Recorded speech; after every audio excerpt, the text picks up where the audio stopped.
हमारे education system हमें हमारी ज़िंदगी में बहुत सारी चीज़ें सिखाती है, starting from science, maths, history, geography और भी बहुत सारी चीज़ें। लेकिन रियलिटी तो यही है कि हम जितनी भी चीज़ें सीखते हैं उसमें से 90% से ज़्यादा हम अपने प्रैक्टिकल लाइफ में कभी भी यूज़ ही नहीं करते। और जिस नॉलेज की हमें हमारी ज़िंदगी में सबसे ज़्यादा ज़रूरत होती है, जो कि है फाइनेंशियल एजुकेशन, यही हमें स्कूल में नहीं सिखाई जाती। और इसी वजह से मैक्सिमम लोग अपनी लाइफ में गलत फाइनेंशियल डिसीजंस लेते हैं और ज़िंदगी भर एक फाइनेंशियल ट्रैप में फंसे रहते हैं। तो खैर, अगर हमारी एजुकेशन सिस्टम ऐसा नहीं कर सकती तो अब ये हमारी रिस्पॉन्सिबिलिटी बनती है कि हम अपने बच्चों को फाइनेंशियली एजुकेट करें। और ऐसा इफेक्टिवली करने के लिए आज हम इस वीडियो में 3 स्टेप्स डिस्कस करेंगे। और उनमें से पहली स्टेप है लेट देम अर्न मनी। अब मैं यहाँ चाइल्ड लेबर कराने की बात नहीं कर रहा हूँ, लेकिन क्या आपको पता है कि वेस्टर्न कंट्रीज़ में जैसे यूएस, कनाडा, यूके, वहाँ बहुत से बच्चे एक एज के बाद पार्ट टाइम जॉब करते हैं, रेस्टोरेंट्स में, मैकडोनल्ड्स में, सर्विस स्टेशंस में अपना पॉकेट मनी निकालने के लिए। और जो बच्चे काफ़ी छोटे होते हैं उनको अपने घर के अंदर काम करवा के पैसे दिए जाते हैं। अब ऐसा नहीं है कि उनके पेरेंट्स बहुत गरीब हैं इसलिए उनको काम करना पड़ता है। एक्चुअली ये उनकी एक कल्चर है जो कि बहुत अच्छी है, जो बच्चों को सेल्फ डिपेंडेंट होना सिखाती है। और हमें भी यही सेम चीज़ करनी चाहिए। चलो, इंडिया में बच्चों के लिए उतने अच्छे पार्ट टाइम जॉब्स अवेलेबल नहीं हैं, पर हमें उन्हें कम से कम घर में काम दे के पैसे देने चाहिए।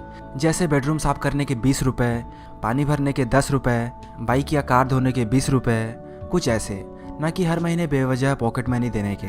ट्रस्ट मी फ्रेंड्स, बच्चों को ये जानना बहुत ही ज़रूरी है कि पैसे काम करने से आते हैं, मम्मी या पापा के पॉकेट से नहीं।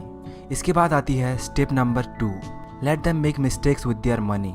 जब आप उनको कुछ छोटे मोटे काम दोगे और उसके बदले में कुछ पैसे, तो जायज़ है उनके हाथ में हर वक्त कुछ पैसे रहेंगे। अब उस पैसे से आप उनको कुछ गलतियां करने दो। देखिए, बच्चे की जो बेसिक नेसेसिटीज़ होती हैं वो तो आप पूरी करोगे ही, जैसे खाना, कपड़े, स्कूल की फ़ीस, कुछ छोटे मोटे खिलौने एट्सेट्रा। लेकिन अगर कोई बच्चा कुछ एक्स्ट्रा डिमांड करता है, जैसे कोई एक्स्ट्रा आइसक्रीम या चॉकलेट या कोई थोड़ी सी महंगी वाली टॉय, तो आपको उसको सिंपली बोलना है, बेटा ये तुम्हारी चॉइस है, अगर तुम चाहो तो तुम अपनी पॉकेट मनी से ये खरीद सकते हो। और ऑब्वियसली कोई भी बच्चा अपने पैसे से इधर उधर की चीज़ें खरीदेगा ही, आप उसे खरीदने दो, ताकि बाद में अगर उसे किसी और इम्पोर्टेंट काम के लिए पैसे चाहिए हो तब उसे ये लगना चाहिए कि अगर मैंने कल वो एक्स्ट्रा आइसक्रीम या चॉकलेट नहीं खाई होती तो आज मैं ये खरीद सकता था।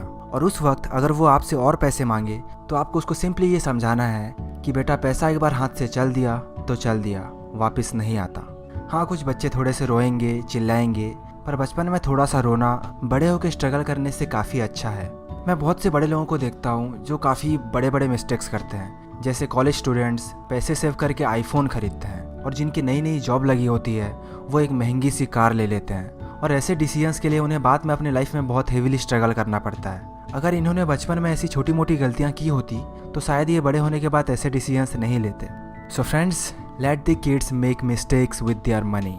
And finally step number 3, teach them to save money.